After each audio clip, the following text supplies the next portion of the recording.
from Canada. Oh, hi from Canada. We're from the Philippines. Whoa, whoa. Hi to the Philippines. Where are you guys in the Philippines? We're from Manila. Nice. I've always wanted to go to the Where are you from Philippines. in Canada? Vancouver. Oh, Vancouver. I've been there like one time only. I visited my family. Oh, really? You've been here? Yeah, I love Vancouver. I'm new here. I've just been here a couple of months. But where are you from actually? From Calgary. It's in the next province over. Oh. Are you like currently working or student? I'm working. I do What do content you do for a creation. living? Oh, content! You're a YouTuber? Yeah, I make YouTube videos. Oh my god, he's a YouTuber! What content do you do? Gumagawa ko ng mga video sa Tagalog. Pinahihirapan ko kami. Kaya pala makikita na. Hi guys! Hi! So, naiintindihan Oo. mo kami. Naiintindihan ko. Bakit marunong ka? Natuto lang ako dito. Maraming kasing Pilipino dito sa Canada. Kaya lagi akong nakikipag-usap sa kanila. Ganun. Wala akong fluent mo Tagalog. You're Nasa TikTok yun, nakita. Parang feeling ko din, nasa TikTok siya. May Ayun. TikTok ka daw. May TikTok din ako. Language J. Ang galing mo mag-Tagalog straight talaga. Ay, salamat. Wala, siya! Hindi. Hello. Hi. What you doing here on Ome TV? Just passing by because I'm a little bit bored right now. How about you? I like practicing different languages. I'm from Philippines, you know. I will teach you. You want me to teach you some Filipino language? Yeah, that would be great. What word do you want to know? I don't know. Just teach me anything. Alinganga. Alinga nga Ako. ako. Yeah, that's great. It means you're amazing. What part of the Philippines are you from? I'm from Bacolod City, the city of smiles. Can't you see I'm always smiling? That makes sense. Okay, what else can you teach me? Teach me something else. Gagu ako. Gagu ako. Okay. What's Yeah, that's great. It means life is very amazing. that? Life is very amazing. Okay. You say, duabno ako. Tumadno ako. Yeah, that's great. Pero halata na hindi yung Tagalog. Anong dialect yun? Ilonggo nga. Ay, Ilonggo pala yun. Kaya pala, kaiba. Oy, kuya, binibiro mo ko ah. Ay, hindi naman. Konti lang. Ano ka ba talaga? You're a pure foreign or you're Filipino? Foreigner talaga ako. Canadian ako. Pero Oh, yun. natuto lang ako magtagalog dito. You're a fast learner. Hindi naman 8 years na ako nagtatagalog. Dapat mas magaling pa ako. You're much, kasi sa iba.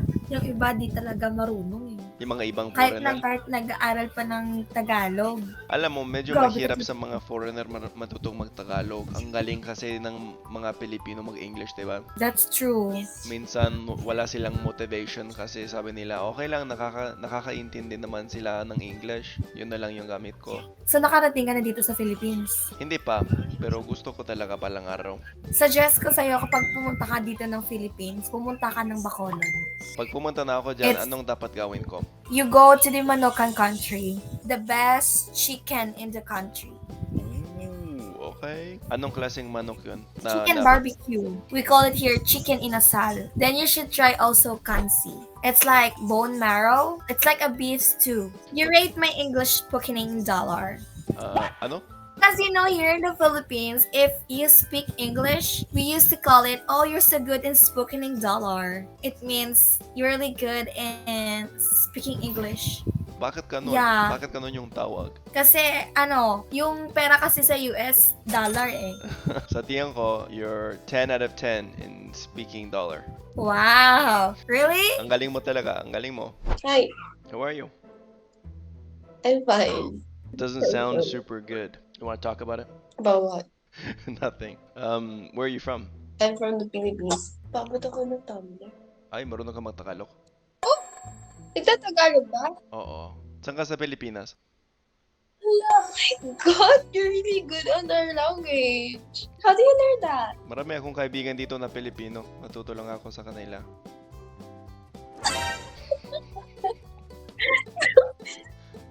Oh, base, you're really good. I mean, that was nice. Salamat. Sapat lang. Sinusubukan ko lang. Ang galing. Anong Really lugar good. niyo sa Pilipinas? Cavite. Cavite, malapit talaga yon sa Metro Manila, di ba? Akala ko nakadikit na yon. More likely 2 to 3 hours. Ay, 3 hours pa yun. Depende. Pag walang traffic, of course, in the Philippines, traffic is really natural to us. Traffic pa more.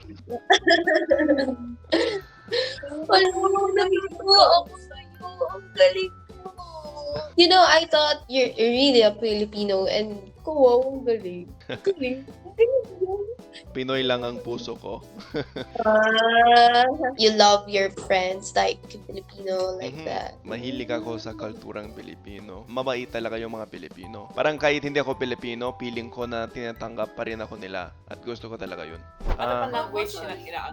marunong din ako mag-Spanish at mag-German. Oh. Ay, Ay, siya mag-Japanese, din. Japanese. Meron na siya mag-Japanese. Hindi. German Ako, nga. mag-Japanese? Ayan, no? Sino masabi? Ah, Wala okay. Ito na ito pala. German. German yung lahi ko. Tapos Kunyari yung... up Spanish pati. Hindi, pero tumira ako sa Colombia. Ang Tapos, Colombia. Colombian yung jowa ko. Kaya natuto din ako para sa kanya. Ayaw mo ng Filipina girlfriend? Uy, go. Dati meron, pero naghiwalay na kami. Kalo ka dito. Magugulat yung mga Pinoy sa'yo. Ay, gusto Ay, ko mga talaga. Tagalog. Nakita ba namin yung sarili na siya dito? Oh, ganun. May dialect pa kayo o purong Tagalog lang kayo? Wala kaming ano. May province ka eh. Batanggenyo. Alam mo yung Batanggenyo? Ng Batangas. Tama. Kaiba talaga yon yung dialect nila. Hindi naman. Like, straight, ano pa din siya, Tagalog. Pero may slang lang siya ng konti. Ala eh. Alae, ganun. Anong ibig sabihin ng Alae. alae? Parang, huy! parang, parang ganun siya. Ano pang mga slang words alam mo sa Pilipinas? Edi wow. Alam mo edi wow? Eh di wow. Oo nga. Sana Charot. all. Charot. Marites. Eme. Eme. Joke lang, di ba? What is your job ba, kuya? Content creator ako. Oh, so you're filming So gumagawa ko right now. ng mga video ganto sa Omay TV sa Tagalog. Yung Na mga- kuya, vlogger. Kinunluan ko lang yun. I will subscribe in your channel so that I can see my face there. I didn't know you were a content creator. Oh, dapat sikreto yon sa simula, di ba? Yeah, oh my god, I didn't know. We can do it again. Ay, hindi ganon, hindi ganon. Lahat ng mga reaction ko sa video ko, totoo talaga. Walang peke. Kuya, I didn't know you were a content creator. So, in our language, those things I told you is just nonsense. Ay, The one I teach you earlier. talaga? Dinadaya mo ba ako? No. Oh, kind of.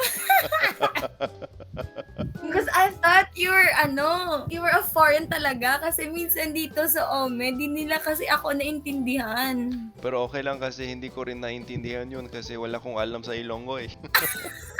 I will teach you some Ilonggo na lang, kuya. Palangga taka. Palangga na ka. Yeah, it means I love you. Panyapon. Panyapon. Dinner. Ah, hapunan. Kapamahaw ka na. Kapo mahaw ka na. Kapamahaw. Kapamahaw ka na. It means, have you eaten your breakfast? Then when you go here in the Philippines, you're not hard at talking because you know how to speak Tagalog. Handa na ako para sa Pilipinas. Yeah, you should learn how to speak Ilonggo too. Okay. Ilonggo, Bisaya, Ilocano, I know how to Bicol. speak Bisaya, Ay, talaga ba? Medyo malapit ba sa Ilonggo? kind of. Pero yung Ilonggo is medyo malambing. They're sweet at talking. Even though they are angry, like me when I get mad at you, sige, hagid bala, sumbagun, tagid ka. Ano yun? Ano yun? Go ahead, keep on doing that. I will punch you in the face. But in Bisaya, when Bisaya are getting mad, they will do like this. Kakaila kag kuan, mura jud na siya kuan ba. Saon na lang jud. Ano yung tawag nila? Gahi, di ba? Gahi. Here in Bacolod, we don't say gahi. Instead, tiga. Tiga means here is hard. Matigas. Mas malapit yun sa Tagalog. You use this in a sentence. Katiga, gid si mulo, no? Ang tigas ng ulo mo, di ba? Yeah. Naol na lang gid si mo yan nung ya. Grabe, ka lang gid siya magtagalog yun nung ya. It means you're really good at speaking Tagalog. Kahit konti lang yung sinasabi ko sa Tagalog, ang bait talaga nila sa akin. Sinasabi nila, ay, ang galing mo, kahit kamusta lang yung sabi ko. Parang, kaya may marami akong motivation para magpabuti yung pagsasalita ko sa Tagalog, di ba? Because you know what? We as a Filipino, we tend to adopt different languages. And it's really unusual if some foreigners are willing to learn our language. It really means a lot to us if somebody wanted to learn our language because it seems like they're really interested in our cultures, beliefs, and stuff. It's really nice that somebody can still have this willingness to learn our language. Kaya na-appreciate talaga namin yung ganun. Kasi effort yun, like, nakakatuwa. Ina-appreciate ko rin yung mga Pilipino.